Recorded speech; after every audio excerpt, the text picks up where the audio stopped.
Welcome to From Macro to Micro. So this is a panel discussion being brought to you by Ausbiz and Morningstar. It is all about the Australian equities outlook today. So to kick things off, we will be speaking with Annette Beecher. She is part of the Ausbiz family. She's an anchor here. She's also an economist. So she will set the scene, really the backdrop to all of the moves that these companies will make in the coming weeks, months, and years. Now, from there, we'll be speaking with Andrew Smith. He is the Perennial Smaller Companies Portfolio Manager, and he will talk trends in smaller companies, and we'll get stock specific. We know you like that. And continuing on with that stock specific theme, we'll be speaking with Gareth James, Equity Research Strategist from Morningstar. And he, again, will go stock specific and also give us a bit of an overview about the Global Best Ideas list that's put out by Morningstar. And again, talking about Australian companies that have made it to that list. And we will wrap it all off over the next hour with an opportunity to ask any of our expert guests questions. So a Q&A period. We'll get as much time in for that as possible. This is running just like any other Zoom meeting. I'm sure you've partaken in a few of them over the past year. If you have a question, just put it into the chat that you can see on the screen, and we will get to those relevant questions a little bit later in the piece. So that's a little bit of an overview of what we'll be doing with you over the next hour. Just a reminder that this advice is general in nature. It's not specific to your own circumstances, so you do need to keep that in mind. But without further ado, I'll welcome my colleague, Annette Beecher. Annette, this is, as I mentioned, just a setting of the scene. So a no-holds-barred view of what the next 12 months are going to look like on the macro perspective. So when we're talking big picture in Australia, where do we start? We start with how successful policy has been. And with that, we know that interest rates are at record lows. We know fiscal policy is flat to the boards. So what that means is the consumer is the strongest we've seen in years.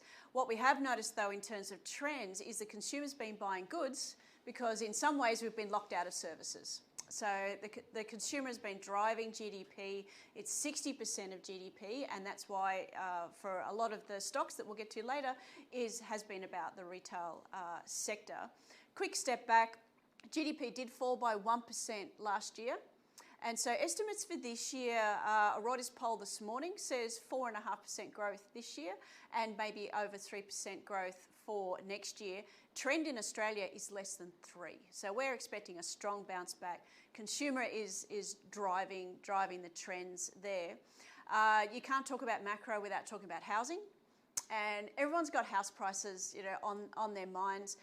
Month on month and quarter on quarter are very strong house prices, but year on year are still not that strong. We're actually 6% year on year. For perspective, Canada is 30 plus and New Zealand is nearly 30% year on year. So yes, house prices are accelerating, but still not the same as our Commonwealth colleagues, shall we say. And construction has just kicked off. And it's construction that actually matters because you need materials, you need people, and that is actually what adds to GDP as well. In terms of the old economic model, C plus I plus G plus X minus M, I've just mentioned the C and the I. The G is the government. We know the government stimulus has been flat to the boards. JobKeeper has been crucial through keeping people going and keeping businesses going as well. As we saw in the last reporting season, some of the JobKeeper was handed back, but most of it really did keep small and medium businesses afloat. There was a huge concern that JobKeeper would be a cliff for the Australian economy. But since then, jobs have outperformed the market month after month after month, and job ads are almost at record highs. And so that cliff that was a risk to the outlook has really gone from a cliff to a pothole. And so that labour market really helps with the housing sector and the consumer going forward. And just to round out GDP is trade. We've had very strong commodity prices. So even though China has tried to disrupt a lot of trade, we've actually still had 24 consecutive trade surpluses. So trade is adding to GDP. So it's really hard to find sort of pockets of weakness in the Australian economy as we speak, except turning to wages and inflation. Wages are barely 1%. Inflation is barely 1%. And that's why we're in a situation whereby, yes, the RBA is talking about growth being exceptional, the labour market is stronger than expected, but it's doing absolutely nothing over the next 12 months. Well, it all sounds like a very positive backdrop for corporates in the context of this conversation. But we get to stimulus, yes, JobKeeper rolling off, but we have a budget coming up next month. What type of stimulus do you think might be contained in that? How does the budget really play into how you see things panning out over the next year? One thing that we won't see is a US-style lift in corporate tax rates. There's a big movement going on offshore about how corporates aren't paying their fair share of tax. You will not have that conversation here in Australia, so that's certainly one comfort from a corporate level. Corporate support, I think, has been, as I say, crucial through JobKeeper. That always had an end date. But I don't think this budget is going to be about corporates. It's going to be helping those individuals left behind by the pandemic. In particular, maybe aged care is probably going to get a boost. But other than that, the discussion will be the budget is in a much better situation than expected because the economy is better than expected. Is it an election year or not? And if it is truly an election year, I don't think there'll be much for corporates in this budget at all. When it comes to monetary policy then, if that's fiscal policy, the RBA remains on hold. 2024, we've been told that they've promised that. It would take some guts to go back on that now. Yes. So given all you've just said, why? Investors want to know, why is the RBA remaining so firmly on hold to that timeline? Yeah, no, the timeline for the RBA is underlying inflation at 2 to 3%. That's every economist's mantra. The last reading was 1.1. We get an update next week at 1.3 is the estimate for inflation. That's not even at the lower bound of that range. One thing the RBA has changed in recent years, it used to act on a forecast. Now it wants to see inflation printed. It's going to do nothing on the cash rate front until it sees inflation at 2% plus, and that is what nobody expects for several years. Including the RBA itself. Exactly. Now, factoring into all of this and how you look at corporates and the outlook, of course, is the Australian dollar. Now, the RBA wants to put a lid on the gains that the Australian dollar has made. Many people think that is, a fool's game. However, how do you expect the Australian dollar to travel in the next 12 months or so? What impact is this likely to have on corporates? As we know, the Aussie dollar for quite some time was the risk-off currency during the worst of the pandemic. We've performed better than expected. Commodity prices have been better than expected, but we still have to fight against the big dollar. And we started off this year with the big dollar, the US dollar, falling. And so a lot of forecasts were for Aussie dollar at 80 cents. And we're not there. We're here at 76 to 77 cents. The RBA has taken some credit for that, which I think is a little cheeky of the RBA. It's not the QE program that's kept the currency where it is. It's still some degree of uncertainty, caution, and the rise in US yields has kept that US dollar more bid than we thought it would. So I think an Aussie dollar is highly unlikely to be 80 cents. It's more likely to track where it is at 77 to 78 cents. Annette, when it comes to the RBA policy, its impact on the Australian dollar and its QE, its bond buying purchase program, is there any risk that we could see some sort of a taper tantrum here in Australia that we've seen and talked about applying to overseas equity markets? It's, as opposed to 2012, 2013, that was like a shock to the markets, whereas I think it's been very well managed this time around. Having said that, it's fairly clear, and it's actually consensus, that after two consecutive $100 billion program, that's locked in. After that, there's only a handful of people expecting another 100 bill. It's more like 50 to 75, which is a taper. So if you're announcing that a year ahead of time, the risk of a taper tantrum is not likely to be domestically generated. It's more likely to come from offshore. Okay, Annette, thank you for setting the scene for the next 12 months. From macro to micro, we'll be back with some more on the micro front. We'll be speaking with Andrew Smith from Perennial, smaller companies. He's a portfolio manager there. And don't forget, Annette will be sticking around at the end of these presentations and conversations. We'll have the opportunity for some Q&A to come through. We're taking a very short break. Stay with us.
Hi, welcome back from Macro to Micro, the Australian Equities Outlook, brought to you by ausbiz and Morningstar. Great to have you along this afternoon. Just a reminder, you can ask questions in the sidebar, in the chat group, and we will have a bit of time at the end to put specific questions to our guests. We just heard from Annette Beecher, ausbiz anchor and economist, and now joining me on studio is Andrew Smith. He's from Perennial, and he is the PM of the Smaller Companies portfolio. So Andrew, welcome. Thank you. Really good to have you here.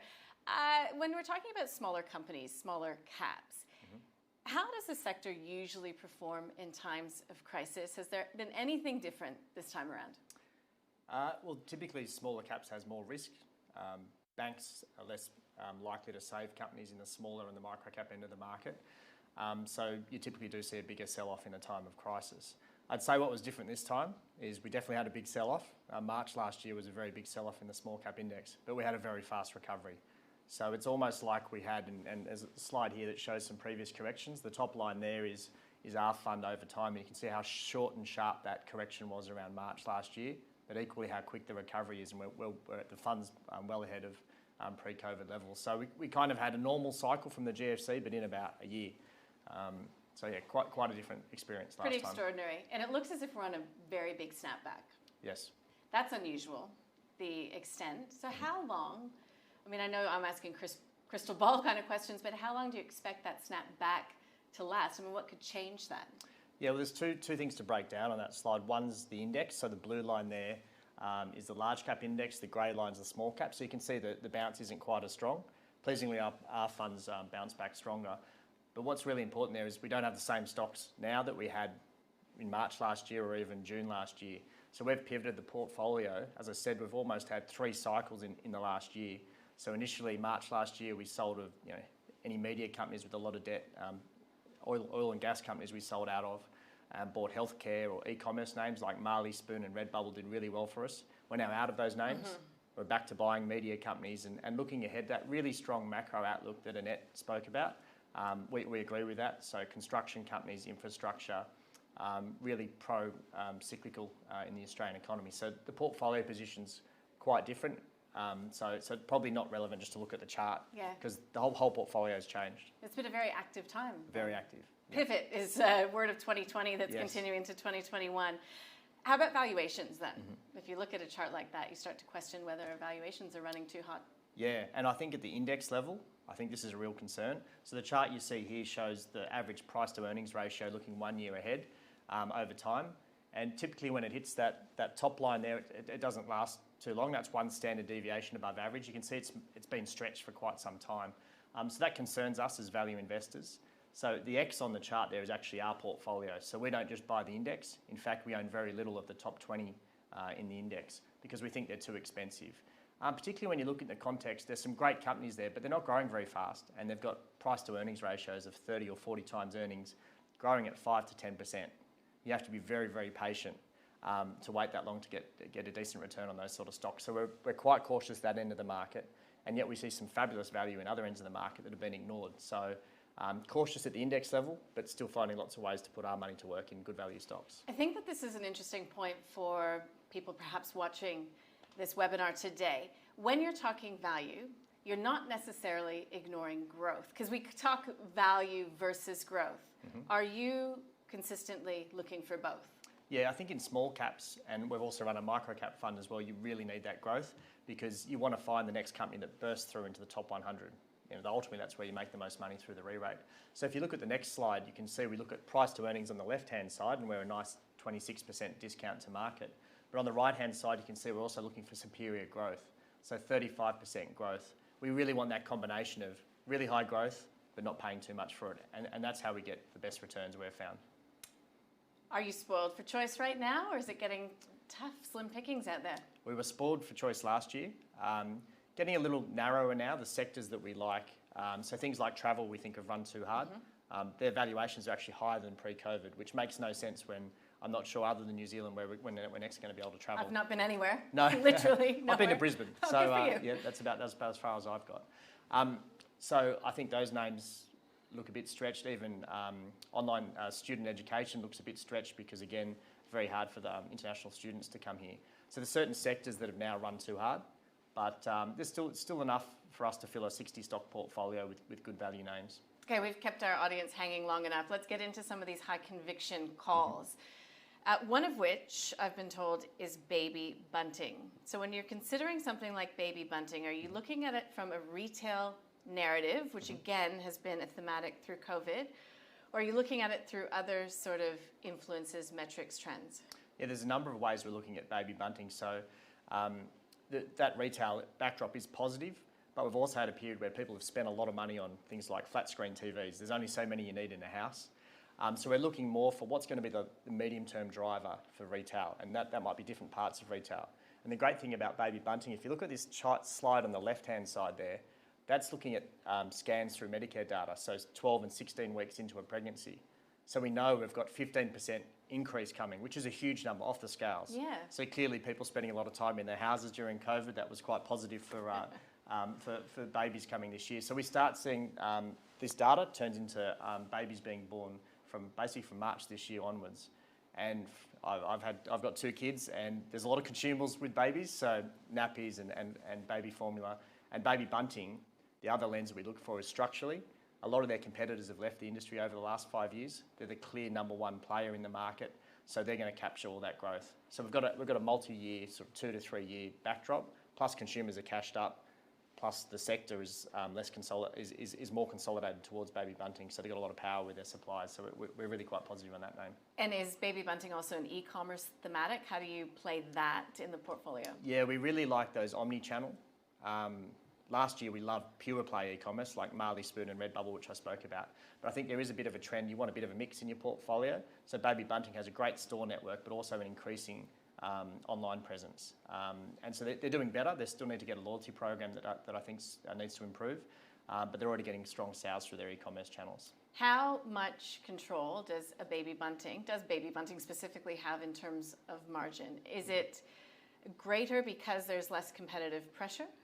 Yeah, that's exactly why we like them, because one thing I am worried about, and there's no signs of it yet, but inflation. Yep. You know, we've already got shipping rates have gone up, wages in Western Australia, there's pressure on that, some construction materials. Ultimately, I think we're going to start seeing inflation again for the first time in 10 plus years. So you want companies that have really strong margins and reasons why they can hold them. And baby bunting has a lot of exclusive relationships with their suppliers. They're the clear number 1 player, so they can flex that and sort of keep margins in what could be an inflationary environment in the years to come. Now, the next, it's high conviction. It's not a company specific necessarily, but it's a thematic. So Yes. This is infrastructure. We talk so much about infrastructure spending in the US and how you can gain leverage to that narrative. But to Annette's point as well, you know, there will be a budget coming up. There is still a lot of rebuilding happening here in Australia. Infrastructure as a thematic, how do you look at the expected forecast going forward? Yeah, well, it's fascinating. Last year we had the massive fiscal stimulus through checks, basically, JobKeeper and the like, and so that found its way into retail. Infrastructure takes longer, but we've also got much more visibility. So if you look at this chart, you can see that we're right at the base of a Mount Everest-like amount of spending. These are all approved projects, and we've found a couple of ways to get exposure to that in small caps. One that's really off the radar would be an Acro formwork. They're very dominant in Queensland, and actually if you break down these projects, it's hard to zoom in on that, you can see a lot of these projects, I think around 40% of them are in Queensland, so Acro is going to outperform, and it's on 10 times price to earnings ratio, which as you can see is a massive discount, a 50% discount to the market. Maz Group has a regional exposure. So That's just recently listed, isn't it? Yeah, listed late last year, and we actually owned it in the private space, so a company we've known for a couple of years.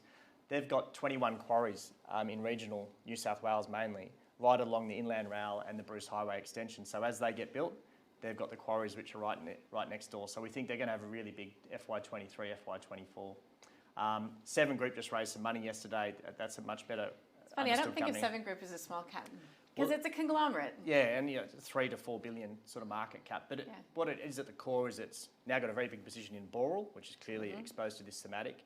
Westrac, which is mining mainly in WA. And they've got New South Wales as well in their Westrac franchise. But then you've got Coates Hire. So they tend to get revenue almost just after the engineers. So the yellow and orange gear gets put up in front of infrastructure projects right at the beginning. So we expect Srg Group is another good way to play that infrastructure thematic. The other one you had on there was Srg Global. Now it's just been awarded a 5-year contract with Fortescue. So when you're looking at these infrastructure plays, many of which a lot of people wouldn't have heard of, do you look to management? Do you look to size of contracts, frequency, who the contracts are with? Do you prefer government over private? Yeah, there's a lot of, we want companies that have something unique about them. So in the case of Srg Group, Coates Hire has branch networks everywhere, so it's very hard to replicate that. In the case of Srg, it's actually higher end engineering. So their skills are quite well sought after, their margins are higher than their peers, and we have no management and back them for about 4 to 5 years to build the business into what it's becoming, which is a much bigger version of what we saw 4 to 5 years ago. So backing management and the high-end engineering that they can deliver. Some niche sectors like dam rebuilding is a niche sector of theirs. And do you remember all those apartment fires from the cladding? They're well positioned both in New South Wales and Victoria to replace the cladding as the insurance companies start paying out there. So some other niche things we like about Srg. So that is retail in baby bunting, infrastructure, and there's a number of companies that you like within that group. What could potentially derail any of that thematic, any of the gains that we've seen in the small cap space? So we were worried about JobKeeper ending. Yep. If I think back to maybe November, December last year, what was that going to look like? So we started taking some profits in the retail sector and really just stayed in names like Baby Bunting or Adairs, where we've also got the strong housing thematic behind it. In infrastructure, I think it's the cost pressure that could derail it. So that's why we're focusing on companies like Maz Group, which owns the quarries. They've got the pricing power. Whereas if you're just providing labour hire, simple labour hire, you might not be able to pass on higher wages as they come through. Or if you've got fixed price contracts, so you mentioned looking at the contracts in detail, that's really important because if you've agreed to build something for 100 million and it's got $60 million of steel in it, that's gone up 50%, suddenly you're not making any money. So we really drill down into the micro there. And this is a question without notice. Do you look specifically at names in the tech space, or is that more an area of interest from the microcap fund? Yeah, we find more names that appeal to us in tech in the micro space because they haven't been discovered, so they don't have the big valuations that we often see in small caps. One name that has snuck through that still doesn't have investor attention that we own in small caps is Srg Global, which is a technology play in the mining space. So not the traditional space that people like to focus on. Software. But it's software for miners to design and manage their scheduling. And they've put out some really encouraging updates over the last year, winning a lot of business in a subscription style, which everyone likes, SaaS, which I'm no doubt you've heard plenty of people talk about. So they shifted their business model to that, so it's still flying under the radar. That's about the only name we can find.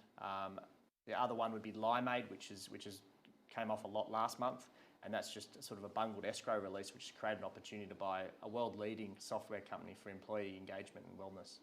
Andrew, thank you for sharing all that with us. Andrew Smith, Perennial Smaller Companies Portfolio Manager, is sticking around to answer some questions. At the end of our next presentation, it will be Gareth James, Equity Research Strategist at Morningstar. Andrew, thank you again. We'll take a very short break and be back in just a minute.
Welcome to From Macro to Micro, the Australian Equities Outlook. We have been speaking with a number of expert guests, and this presentation brought to you by ausbiz and Morningstar. And with us in studio right now, we have Gareth James, who is Equity Research Strategist at Morningstar. Gareth, welcome to Barangaroo Studios. Great to have you here. Yep, thanks. So we've got this global best ideas list that is being put out by Morningstar. So what constitutes the criteria to get on this list? Sure. So at Morningstar, we cover about 1,500 stocks globally. Okay, so we've got about 100 analysts covering those stocks, so roughly about 15 stocks each. And every stock that we cover has what's known as a discounted cash flow valuation. So we use that to estimate what the stock is worth. So that's the fair value.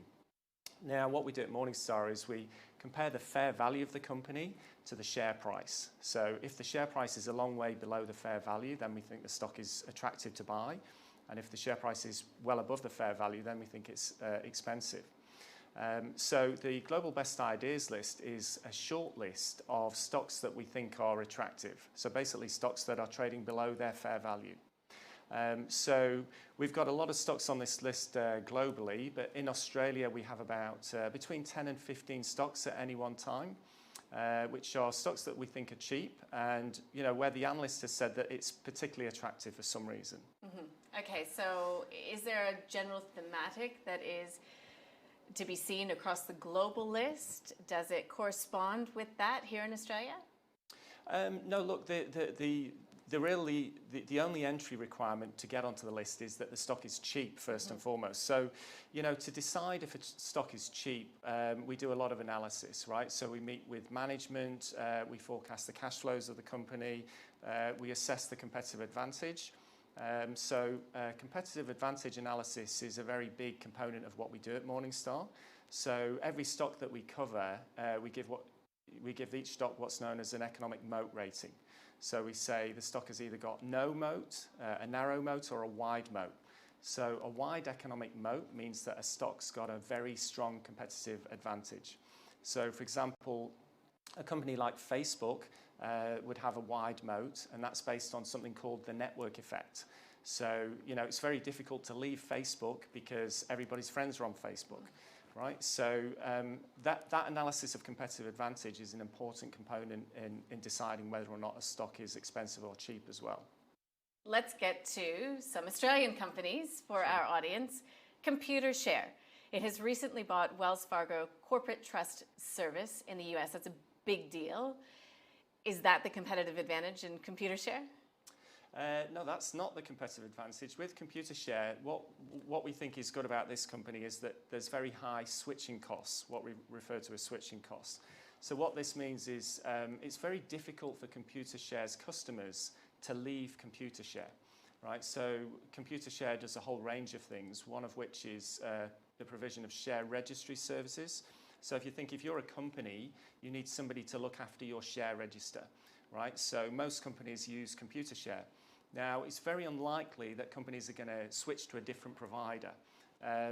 Typically, those kind of services are kind of low value add services, and they're the kind of services where you don't want them to mess up, basically. So it's pretty unlikely that a company would leave Computershare. So Computershare is in a range of other businesses. So, for example, it provides employee share plans to companies. Again, it's the kind of business that companies aren't going to switch very easily. So if you look at Computershare's client base, most of the clients have been with Computershare for many, many years. And so what happens is the revenue of Computershare is effectively recurring revenue, right? It's very difficult for that revenue to leave the firm. And obviously price factors into your decision for global best ideas. Computershare is still looking good value, recently raised equity, taking on some debt to fund this purchase as well? Yeah, absolutely. So our fair value for Computershare is $17.50 a share. The shares are trading around $15 at the moment, so we think that stock is cheap. One of the things to bear in mind with Computershare is that it generates a lot of what's known as margin income. So margin income is where Computershare gets to keep the interest that's generated on the cash balances that are owned by its clients. Okay, so in recent years, interest rates have fallen, and so margin income for Computershare has fallen quite significantly. And so that has impacted the stock. And if you look at the share price, it's quite highly correlated with the 10-year bond yield. Right? Now, what we expect going forwards is we expect interest rates to eventually recover. Of course, at the moment, interest rates are very low, but that adds a lot of earnings leverage for Computershare going forward, and we think that that's going to drive earnings growth. But aside from that earnings growth, we think earnings are pretty sticky on an underlying basis as well. CPU, Computershare. Let's get to the next on the list for the Australian best ideas, and that's Link Administration. So it has that 44% investment in PEXA. So is this also a growth story when it comes to Link? Yeah, Link's a very interesting company. It's very similar to Computershare in that it provides services, financial services effectively, like share registry services. It also provides administration services to the superannuation industry. It has got this investment in PEXA as well. PEXA's quite a different business to its other businesses. So PEXA is an e-conveyancing platform. So basically, when you buy and sell a house in Australia now, the chances are that the transaction will pass through PEXA at some stage. So it's pretty much got a monopoly. So it's a very attractive business. Now, Link are probably going to IPO PEXA at some stage in the next few months. And we think that that's going to realise a lot of intrinsic value within Link. And we think that that will be good for the share price. But we also like Link as well as a business. So like Computershare, we think that Link has got switching costs. So, you know, again, the customers are very reluctant to leave Link because the services that Link provides are so important to their business. And where is fair value, in your view, for Link? LNK is the ticker code. Yeah, that's right. Yeah, so we think Link is worth $6.90 a share. So the company's currently got a takeover bid on the table at $5.40 a share. Management have said that bid undervalues the company, and we think that that's the case as well. Just quickly, third on your list is G8 Education, GEM. GEM is the ticker code there. Yeah. What's the time frame on this? Because it has been hurt by COVID. It's also been given a boost in terms of occupancy rates through COVID. So what's the story there?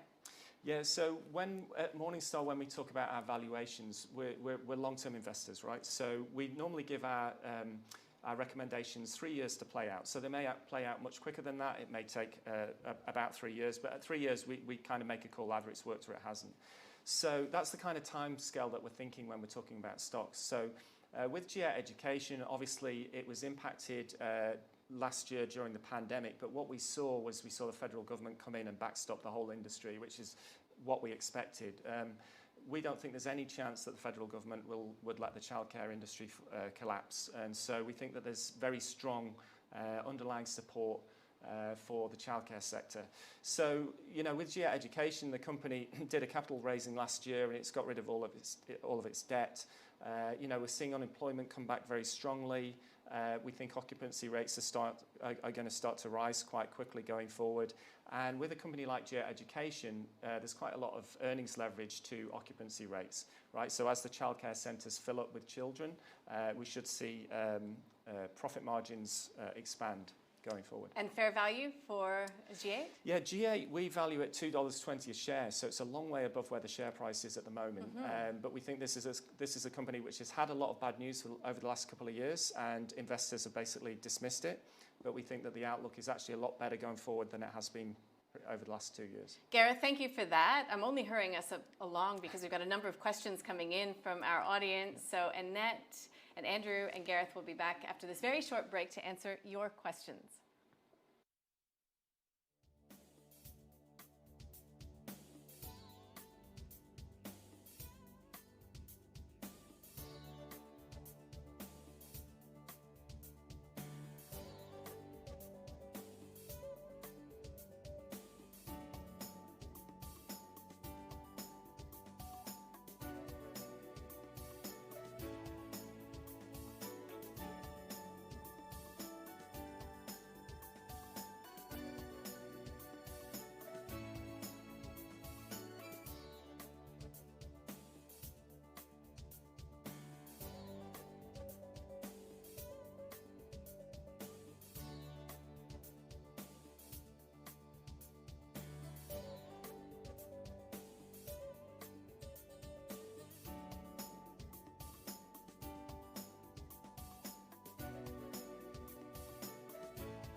Welcome back to From Macro to Micro. It's a view on the Australian equities outlook. And joining me in studio, we have Annette Beecher. She's ausbiz anchor and economist. We also have Andrew Smith, who is from Perennial, Smaller's company, PM. And we've got Gareth James, who's equity research strategist, joining us from Morningstar. Welcome back. Answering your question. So let's get right to it because we're always up against the clock. I'll start with you, Andrew. Somebody has emailed in and said, I would just like your view on resources. So that's pretty general. We'll start with you. Resources we've become much more positive on resources recently. We actually have an analyst based in Western Australia, so he's always travelling to mine sites and has his finger on the pulse there. There hasn't been much supply added across the commodity suite, so as demand starts picking up, and we've had fiscal stimulus Australia, US, really around the world, we think that supply is going to be tight, demand's coming through, so that should lead to upward prices, and particularly the battery metals, so nickel and copper are sort of forgotten about, but they're quite important, and obviously lithium, which is very mainstream, but we've added some lithium stocks towards the end of last year. Annette, are you positive on commodities for Australian companies? I am positive on commodities. As someone who's been watching China for like 15 years, everyone was always ready to write off China and its impact on commodity demand. And yes, we had a few issues with let's just shut down this region to keep pollution under control. That doesn't mean 85% of the economy isn't full steam ahead.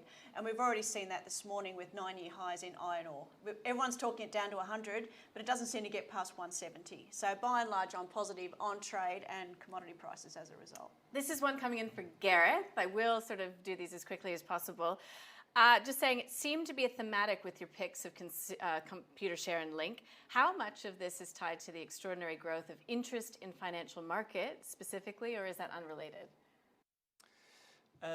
Yeah, it's really unrelated. I mean, we've obviously seen a big rise in kind of fintech companies, like the likes of Afterpay and that kind of thing. But yeah, I mean, the reason why we like Link and Computer Share is really because of the valuation. So that's comparing the DCF valuation, the discounted cash flow fair value, to the share price.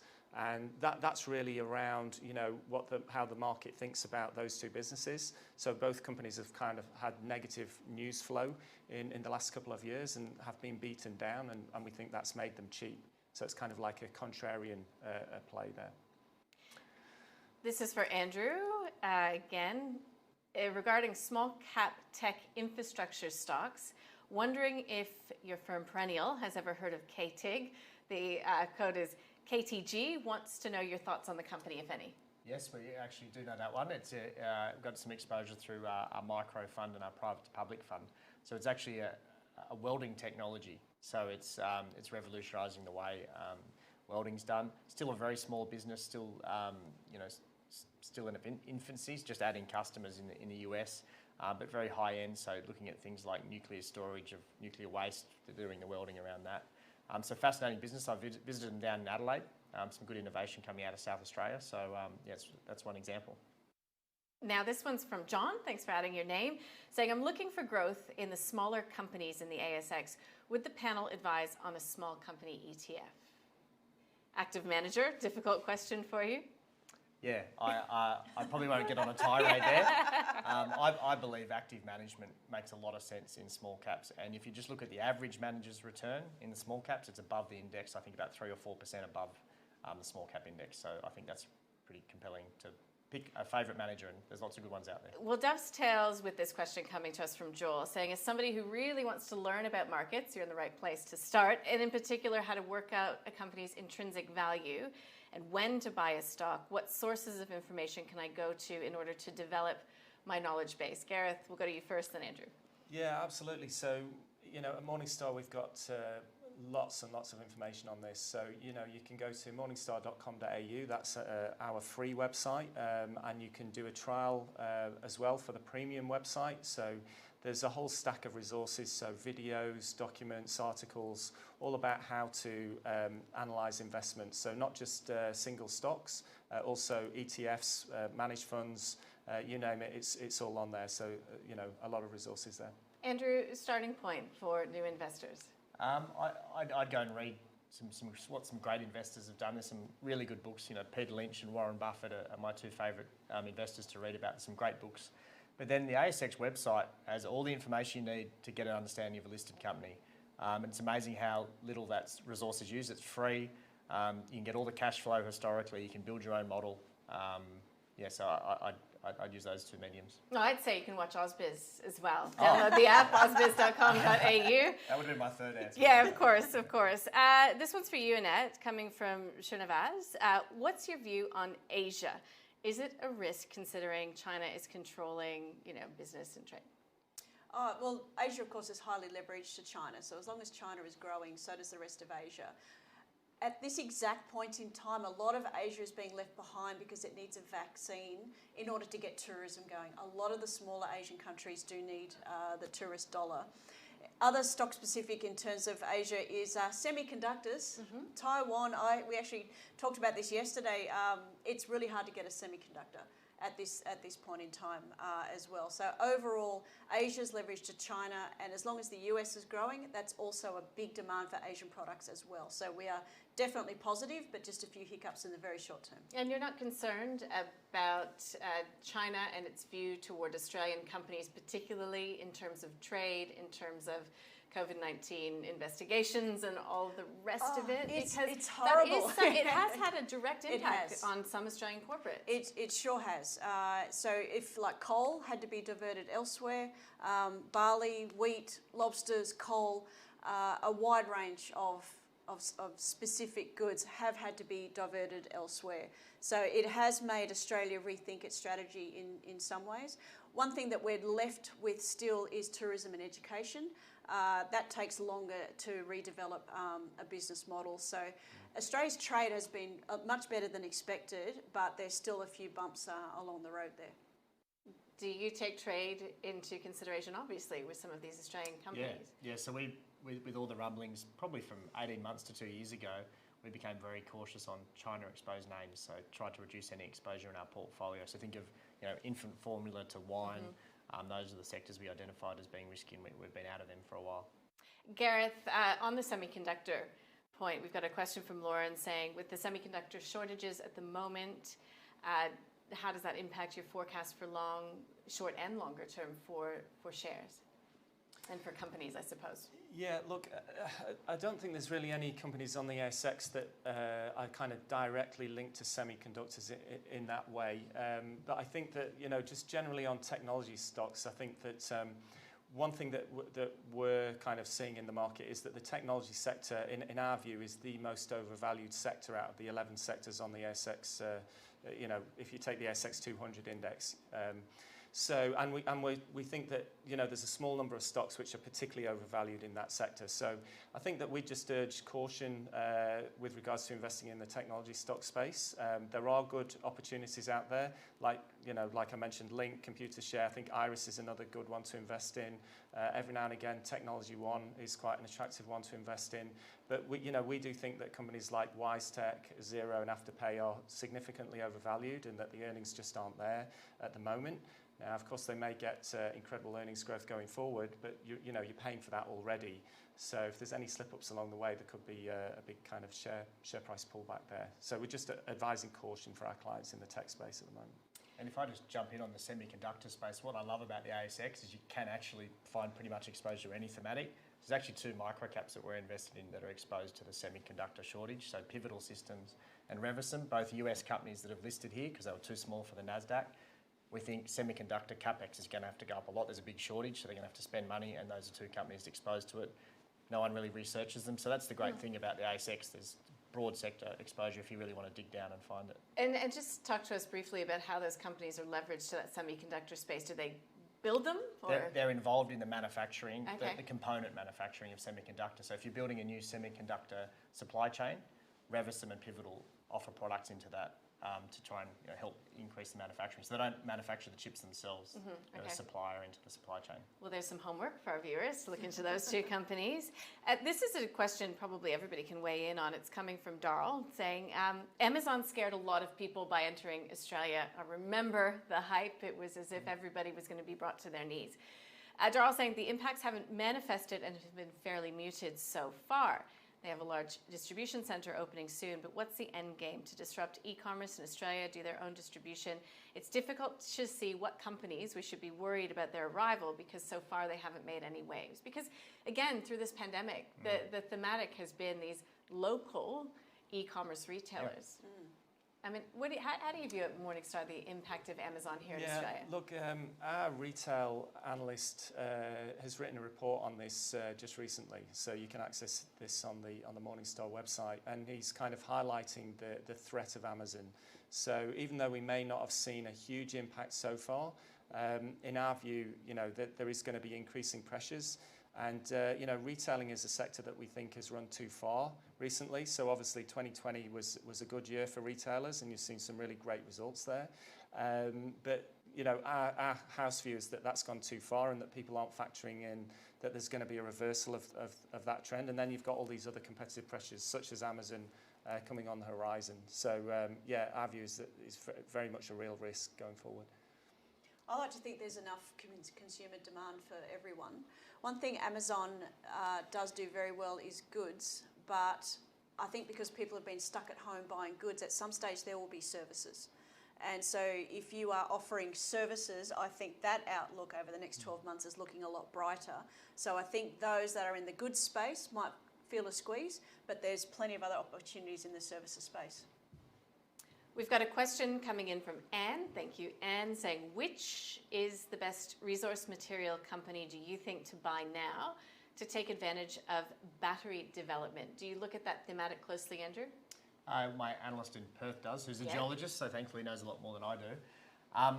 Look, and bear in mind that our risk parameters are different to individual investors, so we look at it as a portfolio. So at the riskier end, something like Jindalee Resources we own in the microcap space, which has just had a big discovery in the US, so that's one we like. But in the more mainstream end, Orocobre and Galaxy have just announced a merger, I think just yesterday. We own actually both of them. Good for you. And Independence Group as well, which is becoming a more pure play on nickel and lithium post the acquisition they did towards the end of last year. So they're the names that we've got exposure to. Gareth, any view on any of those companies mentioned? No. Or the thematic, the battery thematic? Yeah, not really. I don't think we have exposure to any. We don't cover any companies in Australia anyway. I mean, we do overseas, but in Australia, no. I mean, our resources coverage is mainly focused on like iron ore, coal, energy stocks, that kind of thing. So our preferred picks in that space at the moment is like Newcrest, Whitehaven Coal. Well, Rita was asking about Lynas, rare earths. Is there any coverage at Morningstar on Lynas?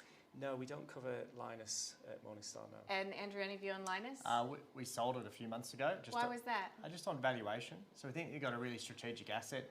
You talked about the trade wars with China. Rare earths is one thematic that's created a lot of interest given they dominate that market. So Lynas has a great strategic asset, but a lot of that got factored in the share price pretty quickly. We sold out. They put out a production number today. It looked a bit soft to me, but I haven't seen the share price. Yeah, right. Nor have I. And I'm not the expert, but we're out of it for the moment. Okay. When it comes to management, Andrew, a question has come in saying, how important is management when you're researching small cap stocks? When there's a management change, do you reevaluate your investment? Yeah, I think if we summarise where we've got it wrong over the years, and I've been at Perennial almost 14 years, it's where we've got it wrong with management. It's so important in small and micro caps. They really dictate how businesses perform. So we spend a lot of time getting comfortable with management, liking to see them with big, share ownership stakes, like Technology One, which Gareth mentioned. We used to own that when very big shareholding from management. So when there is a change, it's really pause for thought for us. If it's internal promotion, that's obviously gives us a lot more comfort. But yeah, we definitely reassess our investment when there's a change in management. And yeah, I was going to say at Morningstar we assess management in two ways. We have two ratings for each stock that we cover. So one is a capital allocation rating. So every company that we cover, we look at the how management has allocated capital. Has it been in the interest of shareholders? And then also a big thing recently at Morningstar is our investment in a company called Sustainalytics. So we're doing a lot on ESG investing. So every company that we cover now has an ESG rating. And analysis of management's, the governance of the company is a huge aspect of our analysis as well. So. And just to your earlier point, when you've got management that have a large shareholding, when they start to sell that down, is that a red flag for you, or are you buying that it's for tax liabilities and to fund the purchase of a new home? Yeah, we're pretty sceptical. It tends to be a red flag. We just think, we sit back and go, well, if they've got something better to do with their money, perhaps we should. So we tend to follow them sort of proportionally. and often that's a trigger for us to exit. Doesn't always work. I remember Technology One we sold for that reason. It's probably doubled or tripled since then. And there's plenty of examples where it hasn't been a good signal. But in small caps, when there's a 25% plus of someone's holding, that's pretty meaningful. So we take notice. And does Morningstar take notice of that sort Not of metric? really, no, because our decisions are based on the valuation of the company, which is based on the future cash flows, right? So I guess if you're kind of following management, you're trying to read into their actions that they might know something and they're basically insider selling. I think the other thing is that you really need to look at every situation. Every situation is different. So, for example, at WiseTech, you've got someone like Richard White, who's a multi-billionaire. He owns a huge chunk of the company, and I think it's quite sensible for him to gradually reduce his holding. And similarly, at Technology One, I know Adrian DeMarco's not got that many shares left now, but the business has been managed extremely well during that period, and there is kind of logic in diversifying holdings. Diversifying your wealth outside of just one company, I suppose. I think Gareth and Andrew, you could both answer this, but I'll put it to you first. Andrew, from Lisa saying, what effect on our local small and medium caps is the FANG domination having? Is it likely to pull values down? So it's actually dragged values up, as you can see that chart I referred to in my presentation. That's mainly those stocks, like the Altium and those that are following the trends. I think Australia's got less good quality growth stocks, so they're probably more overpriced than if you look at the US names. And it sounds like Gareth's of a similar view. So I think it's dragged up the index, and it probably creates a risk at the index level if they come back down to earth, in my view. Yeah, I agree. I mean, at Morningstar we do discounted cash flow valuations, right? So we estimate the cash flows and we present value those cash flows. But the other approach is relative value, right? Where you look at one stock and you say, okay, that's on an EV to sales multiple of X. I'm going to apply that multiple to this other stock. So yeah, I think that's happened. I mean, if you look at a company like Xero, there's a comparable company to Xero in the US called Intuit, which is an incredible business.